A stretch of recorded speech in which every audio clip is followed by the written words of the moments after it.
वहीं बिहार के बेगूसराय जिले की चेरिया बरियापुर सीट से जनसुराज पार्टी के उम्मीदवार डॉक्टर मृत्युंजय से टीएनपी न्यूज की संवाददाता ने खास बातचीत की है। जनसुराज पार्टी के उम्मीदवार ने कहा कि उनका इलाका आज भी विकास के मामले में काफी पीछे है। उन्होंने बताया कि अगर जनता उन्हें मौका देती है और वे जीतते तो सबसे पहले वे रोटी, कपड़ा और मकान जैसी बुनियादी जरूरतों पर काम करेंगे ताकि हर आम आदमी की जिंदगी थोड़ी आसान हो सके।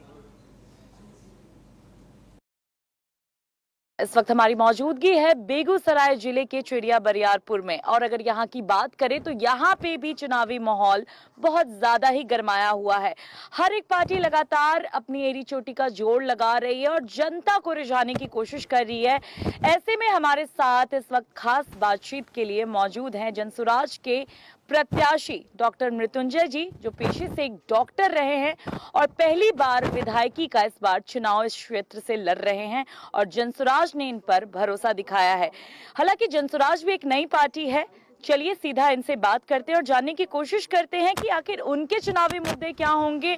और जिस तरीके से लोगों की सेवा करते करते आज वो सीधे राजनीति में कदम रखे हैं, तो क्या कुछ अंतर उनको देखने को मिल रहा है। सर, आपका बहुत बहुत स्वागत है टीएनपी न्यूज। नमस्कार सर, सबसे पहले तो मैं आपसे ये जानना चाहूंगी कि आप एक पेशे से डॉक्टर रहे हैं और अब आप राजनीति में उतर रहे हैं, और राजनीति में उतरने का आपका मोटिव क्या है, और इसके साथ ही आपने अगर राजनीति में उतरने का सोचा तो जनसुराज को ही क्यों चुना? देखिए, एक बार बता, मैं पेशे से डॉक्टर हूँ, रहूँगा, और एक डॉक्टर का काम होता है कि अगर किसी के शरीर में कोई रोग होती है तो उसको ठीक करने का।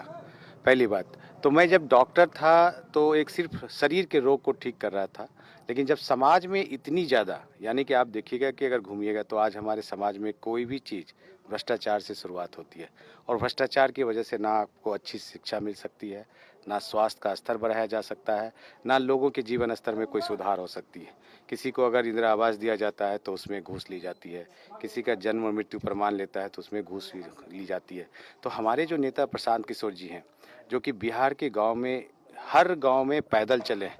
अगर मुझे लगता है कि महात्मा गांधी के बाद किस तरह से पैदल यात्रा का कोई त्याग किया है तो हमारे नेता ही ने किया है, और इसका वजह एक ही है कि बिहार की जनता को जगाना। और मैं डॉक्टर होते हुए इसलिए इस समाज में आया हूँ क्योंकि अगर समाज को प्रबुद्ध लोग अगर नई दिशा नहीं दिखाएंगे, अगर उन्हें ये नहीं बताएंगे कि गलत क्या है, सही क्या है, और उसके खिलाफ अगर लड़ेंगे नहीं, तो मुझे लगता है कि प्रबुद्ध होना थोड़ा सा क्वेश्चन मार्क है।